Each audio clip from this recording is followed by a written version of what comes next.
He needs no other prolonged introduction, I believe, so please, brothers and sisters and comrades, please welcome Cllr Abjol Miah.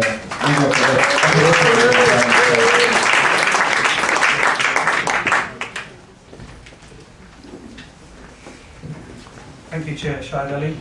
Friends, relatives, comrades, brothers and sisters, Assalamu alaikum wa rahmatullahi wa barakatuh. First of all, I'm very proud to be here today, this very cold evening, in a room packed with people, from all different backgrounds, young and old. I'm very proud of the young people who actually took the initiative to actually kind of organize this event. And they've done this persistently. This is not the first time. If you look at the history of Tower Hamlets, the youth of Tower Hamlets were the first involved in the anti-war movement. From East London, from Tower Hamlets, we saw numbers and numbers of young people marching and making their voice heard, not just in Tower Hamlets, but on Downing Street and all the different demonstrations that have taken place for many, many years, for the last 6-7 years. And it's these young people, once I remember, marching down Bethnal Green Road, ending up in Valence Road. And yes, we had the same line of speakers speaking to us. And many people in Tower Hamlet felt the youth of Tower Hamlet are too over-hyperactive. There is this culture of young people becoming radicalized. And this is some of the notions that some of the academics and some intellectuals and some colleagues of ours were actually alluding to.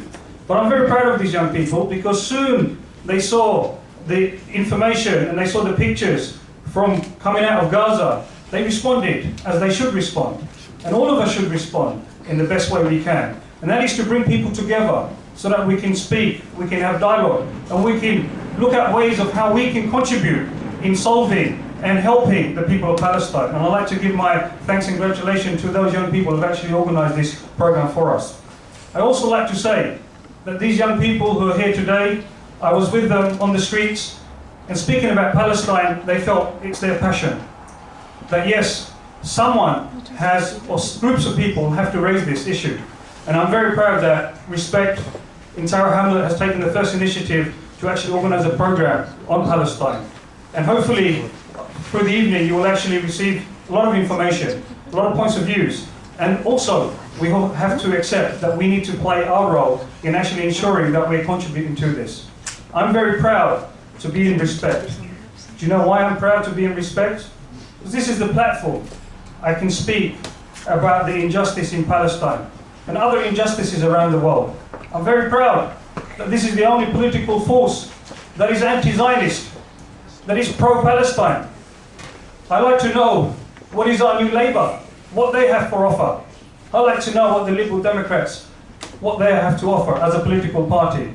But I know, and I am very proud, that through Respect, we can continue speaking about Palestine. We can continue to raise the issues. Yes, we see thousands of people dying, hundreds of people's homes being occupied, and people suffer. Yesterday I was on the internet, looking at the pictures. You can only cry, you can only shed tears when you see children battered by bulldozers, when you see so many orphans, when you see elderly people walking away from their homes, being evicted, when they're kind of caged up in the biggest open prison on this earth in the 21st century. The extermination of these people is slow, but surely it's an extermination of the 21st century. You don't have to kill people straight away, but you kill their culture, you kill their identity, you kill their political existence, you kill their reality, you take their environment away from them, and you expect that these people will become nothing, they'll be endless, and another group of people can reign and dominate and live. I have a problem with the consciousness around the world. Why is it that the Zionist lobby is so powerful, so strong, that many MPs and politicians with her are too scared, too frightened? I would like to put the challenge, and I think the young people should put the challenge, that anyone in Tower Hamlets, either they want to become a councillor or an MP or whatever, what is your position on Palestine? You should put this in front of them, and I expect that you should demand them that if they are not pro-Palestine and for justice, then you should make a conscious decision. And I think all the political parties should take this message away, that the people of Tower Hamlet will use their conscience and they will use their right to vote in the way that we can help people around the world. Yes, I am a councillor. I'm a councillor. I became a councillor. I became a member of Respect. Why? Because of the injustice around the world. The invasion of Afghanistan. The invasion of Iraq. And then I also learned that in Cllr hamlets, young people are living in overcrowded conditions. Young people are suffering with their housing problems. Our elders are suffering. We have a lot of problems locally. But however, when you compare the problems that we are receiving and feeling in Cllr hamlets, it's nothing compared to those Palestinians who are living over there. And I would like to bring to your memory and take you back in history a little bit, only 3 or 4 years behind, to give you 2 names that pop up to me. It gives me an inspiration. They were the stars of the West, and we should remember them. Because people in Gaza remember them. People in Gaza, children and young and old, they remember them. And I'd just like to mention 2 names. One of those names is Rachel Carey, 23 years old. Do you remember her? We should remember her. Okay? Do not forget, her death wasn't something, suddenly the bulldozer killing her. 10 to 50 yards away was dragged underneath the bulldozer. Why was she there? Think about the name. Rachel Carey, 23 years old. Another name, Tom Berndal. Another young man, 22 years old. Shot, trying to take young people across. And there are many, many other people over there from the West who are trying to create a human shield. These people belong to the international solidarity movement, a movement that is bringing people from all over the world, trying to create a human shield. Many of us know the red passport is good. You know, if you go to Bangladesh or Pakistan or other countries, the red passport is excellent.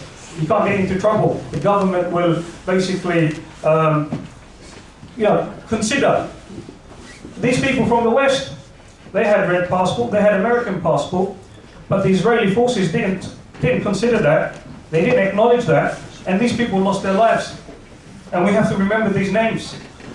And this is why I feel it's very important for us, as a community, for us to be conscious of the people and their suffering in Palestine. I did make a visit to some of the Palestinian refugee camps in Jordan. There are Palestinians who are living outside Palestine for almost all their life. Some of them are going to become, are already parents. Some are going to become grandparents. Over 60 years this problem is happening. We have seen numerous UN resolutions, but these resolutions are actually meaningless. It's not even worth the paper that it's written on. And this is why a lot of young people feel frustrated. That yes, you have the international community on one side. Yes, you have the UN. It doesn't mean anything to people. People are frustrated.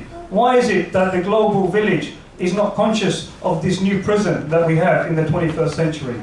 And yet, what we see today in the Gaza Strip is, to me, and it should be to you, the most horrific political, cultural termination that is happening to the Palestinian people. And we should make our voice heard as loud as we can.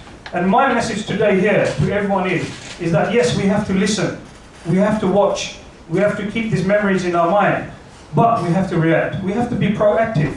We have to use all the tools and means that we can to keep this information at the forefront. There are people in Cllr